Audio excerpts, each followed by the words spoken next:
Welcome back to Primetime News, and a special welcome if you're watching online at onespotmedia.com. Up first this evening, as the push for herd immunity against COVID-19 continues, more corporate entities are beginning to impose vaccine mandates. Anthony Lugg now reports on the directives issued to staff by telecoms giant Digicel.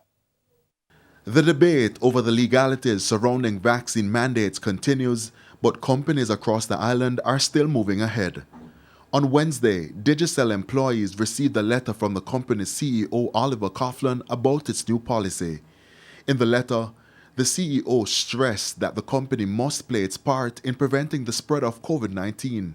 As such, Digicel says by end of business October 15, employees should submit their vaccination card to the HR department.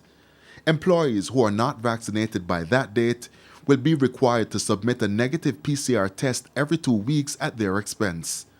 The CEO says antigen tests will not be accepted. He went further. Employees who are unable to produce the PCR test result and who cannot attend work for this reason will be required to take the days on which they are absent as unpaid leave.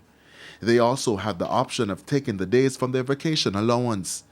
In a recent interview with our news team, General Secretary at the National Workers Union, Granville Valentine, took issue with this approach being used by companies. When someone is asked to pay $8,000 to $25,000 for a COVID test on a weekly basis, how are they going to afford that? So in my humble view, they are actually forcing these workers unjustly, unfairly, and illegally out of the work. Exemptions to Digicel's policy will only be granted for medical reasons and will require a doctor's report verifying why the individual is unable to be vaccinated against COVID. So, what about those working remotely? The company says employees will not be able to work remotely as a means of avoiding taking the vaccine or avoiding PCR testing. The CEO says if they're to beat the pandemic, they must do so together.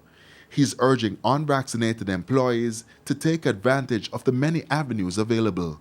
Anthony Lugg, TVJ News.